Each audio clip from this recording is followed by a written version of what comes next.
Hi friends, welcome to the channel. என்னடா ரொம்ப நாளாக வீடியோ போடலன்னு பார்க்காதீங்க, கொஞ்சம் ஒர்க்கில் பிஸி ஆகிட்டேன். ஸோ இன்னையில் கொஞ்சம் ரெகுலராக வீடியோ போடுவோம். இப்போ இன்றைக்கி நம்ம பார்க்க போகிற டாபிக் என்னன்னு பார்த்தீங்க அப்படின்னா, இப்போ நம்ம ஏகப்பட்ட ப்ராஜெக்ட் பண்ணலாம், ப்ரோக்ராம் பண்ணலாம். அதில் பார்த்தீங்க அப்படின்னா ஒவ்வொரு ப்ரோக்ராம் பண்ணும்போது நமக்கு வந்து டிசைன் அண்ட் அனாலிசிஸ் ஆஃப் அல்காரிதம்னு ஒரு கான்செப்ட் படிச்சிருப்பாங்க. அதில் என்ன பண்ணுவாங்க அப்படின்னா, ஒரு ப்ரோக்ராமை ரன் பண்ணுறதுக்கு கம்ப்யூட்டர் எவ்வளோ டைம் எடுக்குது அப்படின்னு ஒரு மெஷர்மெண்ட் இருக்குது. அதை வச்சு தான் நமக்கு வந்து ஒரு அல்காரிதம் வந்து நல்ல அல்காரிதமாக பெஸ்ட் அல்காரிதமாக டிசைட் பண்ணுவாங்க. ஓகே, அப்போ அப்போ வந்து பார்த்தீங்கன்னா எல்லா லாங்குவேஜ்லேயுமே அந்த கம்ப்யூட்டேஷன் டைம் எவ்வளோ நேரம் உங்கள் ப்ரோக்ராம் ரன் ஆகுது, ப்ராசஸர் வந்து அந்த ப்ரோக்ராமை எவ்வளோ நேரம் ரன் பண்ணுறது, இதை நம்ம செக் பண்ணுறதுக்குன்னு சொல்லி ஒவ்வொரு லாங்குவேஜுக்குமே கமாண்ட் இருக்கும். இப்போ நம்ம பார்க்க போகிறோம் என்னென்னா, பைத்தானில் அதுக்கான கமாண்ட் என்னன்னு தான் பார்க்க போகிறோம்.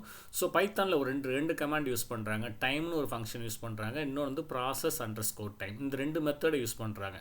இந்த ரெண்டு மெத்தடை யூஸ் பண்ணி நம்ம வந்து என்ன பண்ணலாம், நீங்கள் கொடுத்த ப்ரோக்ராமுக்கு வந்து நீங்கள் கம்ப்யூட்டேஷன் டைம் கால்குலேட் பண்ணலாம். ஓகே, நான் டைம் மெத்தடை பற்றி ஃபஸ்ட்டு பேசிக்கிறேன். அப்புறம் ப்ராசஸ் அண்டர்ஸ்கோர் டைமை யூஸ் பண்ணுறேன் என்னன்னு பாருங்கள். இப்போ டைம் மெத்தடுங்கிறது வந்து டைமுங்கிற மாடியூலோட ஒன் ஆஃப் த மெத்தட். அப்போ இதை நம்ம யூஸ் பண்ணுறதா ஃபஸ்ட்டு இம்போர்ட் பண்ணும்போது டைம் மாடியூலை கொடுக்கணும்.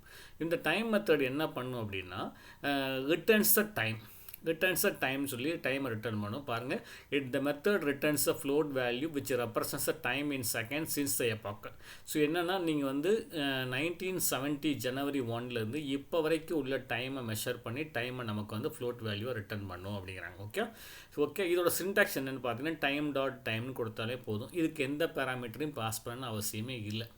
அப்போ என்ன பண்ணால் இது வந்து returns float value of the டைமை ரிட்டர்ன் பண்ணிடும். இதை யூஸ் பண்ணி நம்ம என்ன பண்ணலாம், நம்ம ரன் பண்ணுற ப்ரோக்ராமுக்கு வந்து எவ்வளோ டைம் எடுக்குன்னு சொல்லி செக் பண்ணிக்கலாம். ஓகே, இப்போ ஒரு நெக்ஸ்ட் வந்து ஒரு சின்ன எக்ஸாம்பிள் பாருங்கள். நான் என்ன பண்ணுறேன் அப்படின்னா, ஒரு ஃபஸ்ட்டு கோடிங் பண்ணுறேன். ஃபஸ்ட் நான் டைம் யூஸ் பண்ணுறதா இருந்தால் ஃபஸ்ட்டு இம்போர்ட் டைம் கொடுத்தாகணும். இப்போ நான் வந்து ஒரு ஃபிபனாச்சி நம்பர்ஸ் பண்ண போகிறேன்.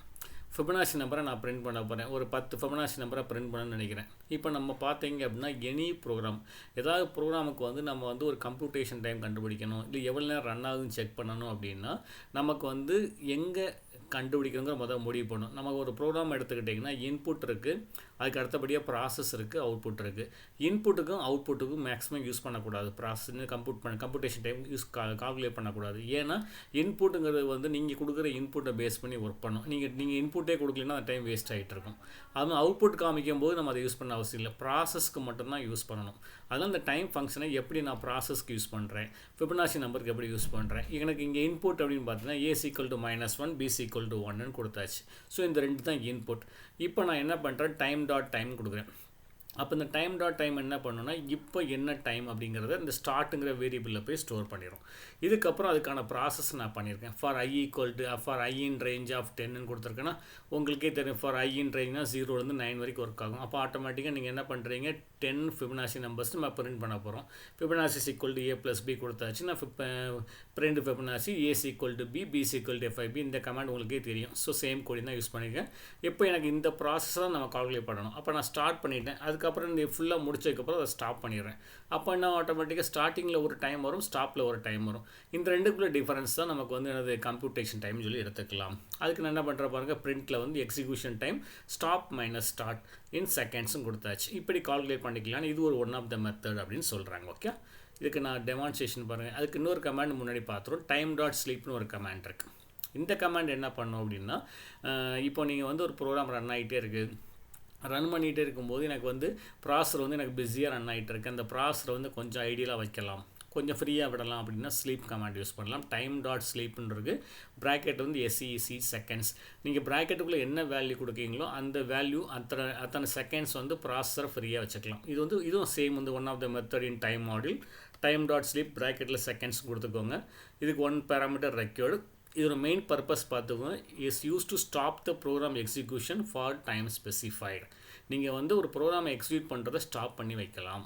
அப்போனா மீனிங் என்ன, CPU வந்து ஃப்ரீயாக வச்சுக்கலாம். ஆட்டோமேட்டிக்கானது சம் ஐடியல் டைம் வந்து கிவன் டு த ப்ராசஸர் அப்படின்னு சொல்லி அந்த கான்செப்ட் தான்.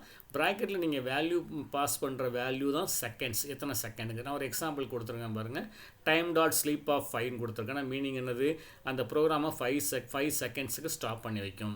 time.sleep of 16 கொடுத்துருக்கேன்.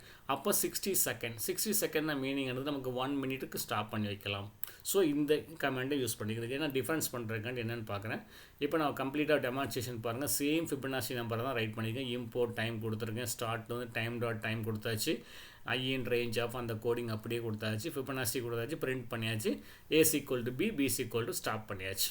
நான் பிரிண்டில் போய் எக்ஸிக்யூஷன் டைம் ஸ்டாப் மைனஸ் ஸ்டார்ட்னு கொடுத்துருக்கேன். செகண்ட்ஸில் பிரிண்ட் ஆக போகுது. இப்போ நான் ரன் பண்ணுறேன் பாருங்கள். ரைட் ஹேண்ட் சைடில் அவுட்புட் பாருங்கள். 011 சொல்லி பிரிண்ட் ஆகி எல்லாமே எக்ஸிக்யூஷன் டைம் பாருங்கள் 0.0 செகண்ட். அப்போ மீனிங் பாருங்கள் எனக்கு ப்ரோக்ராம் வந்து எவ்வளோ ஸ்பீடாக ரன் ஆகிட்டு இருக்குன்னு. ஸோ ப்ரோக்ராம் ரன் ஆகிற வந்து மில்லி செகண்ட் மைக்ரோ செகண்டில் ரன் ஆகிட்டு இருக்கு. ஸோ இப்போ எனக்கு இந்த டிஃப்ரென்ஸ் திரும்ப ஒரு ரன் பண்ணி பார்க்க இப்போ கொஞ்சம் டிஃப்ரென்ஸ் வரும் பாருங்கள். 0.00039 செகண்ட்ஸ். ஸோ கொஞ்சம் மினிமம் டைம் தான் எடுக்குது. தட் இஸ் இந்த மைக்ரோ செகண்ட் மில்லி செகண்டில் போயிட்டுருக்கு. ஓகே, இப்போ நான் இன்னும் கொஞ்சம் டிஃப்ரென்ஸ் பண்ணி பார்க்கலாமா?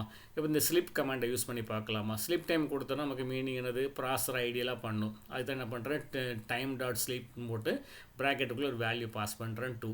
அப்போ இந்த ஃபார் லூப் பார்த்தா எனக்கு 10 டைம்ஸ் ரன் ஆகும்.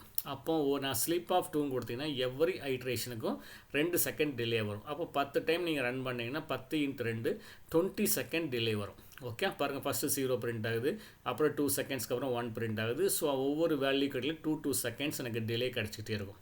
ஓகே, இப்போ எனக்கு கண்டிப்பாக நீங்கள் கம்ப்யூட்டேஷன் டைம் பார்த்தீங்கன்னா 20க்கு மேலே தான் இருக்கும். ஏன்னா 20 செகண்ட் வந்து டிலேலே போயிடும். தட் இஸ் ஐடியலாகவே போயிடும். ரிமைனிங் தான் நமக்கு எக்ஸிக்யூஷன் டைம். இப்போ அவுட்புட்டை பாருங்கள் 20.005 வருதா? ஸோ ஆட்டோமேட்டிக்காக அது 20ங்கிறது நமக்கு டிலேலே போயிடுச்சு. ரிமைனிங்கில் 00.5 தான் அது நமக்கு வந்து எக்ஸிக்யூஷன் டைம். இந்த 20 செகண்ட்ஸுக்கு எனக்கு ஐடியல் டைம். எனக்கு வந்து நான் ப்ராசரை வந்து ஸ்டாப் பண்ணி வச்சுருக்கேன். ஸோ அப்படிங்கிற பார்க்குற வேல்யூ. இப்போ நம்ம என்ன பார்த்துருக்கோம், டைம் கமாண்டும் ஸ்லீப் கமாண்டும் பார்த்தாச்சு. ஓகே, இது வந்து ப்ராசஸ் டைம்னு ஒரு டைம் இருக்குது. இந்த டைம் என்ன பண்ணணும் அப்படிங்க சொல்கிறேன். இது என்ன பண்ணோன்னா process time function always returns the float value of time in seconds. இதுவும் என்ன பண்ணும், ஃப்ளோட் வேல்யூவில் செகண்ட்ஸில் ரிட்டர்ன் பண்ணும். இதில் வந்து ஆட்டோமேட்டிக்காக இது என்ன பண்ணும் அப்படின்னா, இப்போ நம்ம ப்ரீவியஸ் ப்ரோக்ராம் பார்த்தீங்களே, அதில் வந்து ஸ்லீப் கமாண்ட்லாம் கொடுத்து நம்ம ஐடியல்னஸ் கொடுப்போம். அந்த ஐடியல்னஸ் கொடுக்கும்போது நம்ம எவ்வளோ டைம் கொடுக்கமோ அந்த டைம் வந்து நமக்கு வந்து ப்ராசஸ் எக்ஸிக்யூஷன் டைமில் ஆட் ஆகும். ஆனால் இது ப்ராசஸ் டைம் கொடுத்தாச்சுன்னா என்ன மீனிங்னா, ப்ராசஸ்னால் முதல் ஒரு பாயிண்ட் என்னென்னு பார்த்தோம்னா, ப்ராசஸ்னால் நீங்கள் ஒரு ப்ரோக்ராம் எழுதுறீங்க. அந்த ப்ரோக்ராம் வந்து நார்மலாக ப்ரோக்ராம் சொல்லுவோம். அதே ப்ரோக்ராமை நீங்கள் எக்ஸிக்யூட் பண்ணும்போது அதுக்கு பேர் ப்ராசஸ்.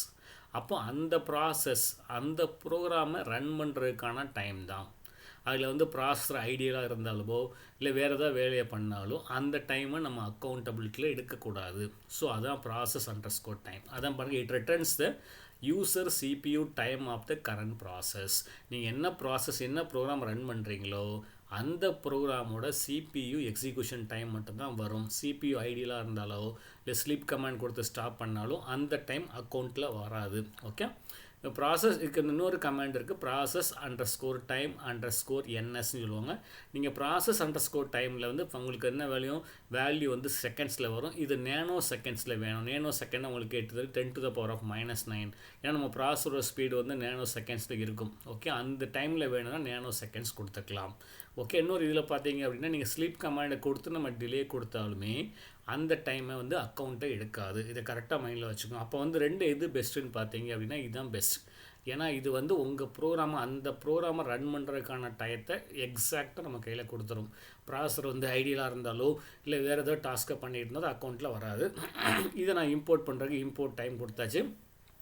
இதுக்கு நம்ம இம்போர்ட் பண்ணுறதுக்கான ப்ராசஸ் பாருங்கள், ஃப்ரம் டைம்லேருந்து இம்போர்ட் ப்ராசஸ் அண்டர்ஸ்கோர் டைம்ங்கிற கமாண்டை யூஸ் பண்ணிக்கோங்க. ஓகே, இப்போ நெக்ஸ்ட் டே இதுக்கான இம்போர்ட் டைம் கொடுத்துருக்கேன். உள்ள ஸ்லீப் கமாண்ட் யூஸ் பண்ணுறேன், அதனால் வந்து இம்போர்ட் டைமும் கொடுத்துருக்கேன். மற்ற ரிமைனிங் கோடிங் எல்லாமே சேம் தான். நான் ப்ரீவியஸ் ப்ரோக்ராமில் தான் நான் ஸ்டாப்னு கொடுத்துருக்கேன். அந்த ஸ்டாப்புக்கு நம்ம யூசர் டிஃபைன்ட் வேரியபிள் தான். நீங்கள் என்ன வேரியபிள்னாலும் கொடுத்துக்கலாம். நான் எஸ்டின்னு கொடுத்துருக்கேன். எஸ்டின்னு கொடுத்ததுனால ப்ராசஸ் அண்டர்ஸ்கோர் டைம். ஸ்டாப்புக்கு வந்து எஸ்பின்னு கொடுத்துருக்கேன், ப்ராசஸ் அண்டர்ஸ்கோர் டைம். இங்கே எக்ஸிக்யூஷன் டைம் வந்து SP - STன்னு கொடுத்தாச்சு. இந்த செகண்ட்ஸ் எனக்குள்ளே வந்துடும். பட் இந்த கோடிங்கில் பாருங்கள், நான் time.sleep வந்து 1 கொடுத்துருக்கேன். 1 கொடுத்த மீனிங் வந்து ஒவ்வொரு ஐட்ரேஷனும் 1 செகண்ட் டிலே கொடுக்குறேன்.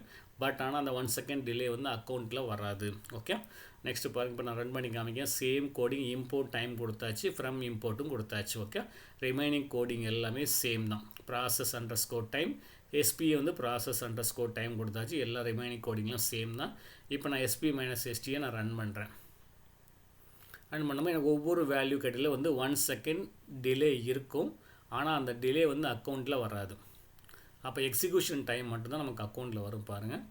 8, 13, 21 அண்ட் 34 இப்போ பாருங்கள் 0.03125. ஸோ இவ்வளோ செகண்ட்ஸ் தான் எடுத்துருக்கு மைண்டில் வச்சுக்கோம். அப்போ இந்த ப்ரோக்ராம் ரன் பண்ணுறதுக்கு நமக்கு ப்ராசஸர் எடுத்துக்கிட்ட டைம் வந்து 0.03125 செகண்ட். இதை நான் கொஞ்சம் மாற்றலாமா, நேனோ செகண்டில் நான் போட்டு பார்க்கலாமா அப்படின்னு நான் பண்ணுறேன். ப்ராசஸ் _time_ns கொடுத்துக்கிறேன். எங்கேயும் இந்த ப்ராசஸ் _time_ns கொடுத்துருக்கேன். அவுட்புட் பிரிண்ட் பண்ணும்போது நான் நேனோ செகண்ட்ஸும் கொடுக்குறேன், நேனோ செகண்ட்ஸும் கொடுத்துருக்கேன். ஓகே, ஸோ கோடிங்கில் வேறு எதாவது சேஞ்சஸும் பண்ணல. ப்ராசஸ் _time_ns அப்போ வந்து நமக்கு வர்ற அவுட்புட் வந்து நேனோ செகண்ட்ஸில் அவுட்புட் நமக்கு வரும். ஓகே, இப்போ நான் ப்ரோக்ராம் ரன் பண்ணுறேன். ஓகே, சேவ் பண்ணியாச்சு. சேவ் பண்ணிட்டு நான் ரன் பண்ணுறேன். ஓகே,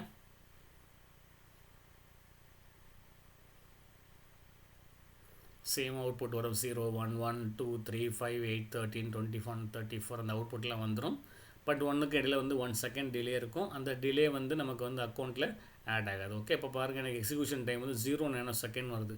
ஸோ அப்போ அவ்வளோ ஃபாஸ்ட்டாக ரன் ஆகிட்டுருக்கேன் பார்க்குறீங்க. நான் திரும்ப ஒரு வாட்டி ரன் பண்ணி பாருங்கள், உங்களுக்கு டிஃப்ரென்ஸ் தெரியும். ஓகே, சம்டைம் பார்த்தீங்கன்னா ப்ராசஸர் வந்து ரொம்ப ஃபாஸ்ட்டாகவும் ரன் ஆகும், சம்டைம் வந்து டைமிங் எடுக்கும். என்ன காரணம் அப்படின்னா, நம்ம இப்போ நீங்கள் ஒரு விண்டோஸ் லேப்டாப்போ ஏதாவது லேப்டாப் யூஸ் பண்ணிங்கன்னா பேக்ரவுண்டில் வந்து ஏகப்பட்ட ப்ராசஸ் ரன் ஆகிட்டுருக்கும். ஓகே, அதையும் மைண்டில் வச்சுக்கோங்க. ஓகே, இப்போ நான் ரன் பண்ணுறேன். அப்போ வந்து 0 நேனோ செகண்ட்ஸ் வந்துச்சு. இப்போ என்ன அவுட்புட் வருதுன்னு பாருங்கள், சேம் அவுட்புட் தான் வருது. அந்த டைமிங் மட்டும் பாருங்கள், எக்ஸிக்யூஷன் டைம் வந்து 1562500 நேனோ செகண்ட்ஸ். ஓகே, ஸோ இதான் இன்றைக்கி நம்ம பார்த்த மெயின் டாபிக். இந்த கமாண்ட் வந்து நம்ம எங்கே யூஸ் ஆகும் அப்படிங்கிற சொல்லிடுறேன். time.time கமாண்டும் ப்ராசஸ் _டைமும். இப்போ நீங்கள் வந்து ஒரு காம்படிஷன் போகிறீங்க, அந்த காம்படிஷனில் வந்து ஒரு டாஸ்க் கொடுக்குறாங்க. எல்லாருமே டாஸ்க்கை வந்து நீங்கள் ஒரு ப்ராஜெக்ட் மாதிரி பண்ணுறீங்க. அந்த ப்ராஜெக்டில் வந்து எது பெஸ்ட்டு ப்ராஜெக்ட்னு எடுக்கணுன்னா இதை பேஸ் பண்ணி எடுப்பாங்க.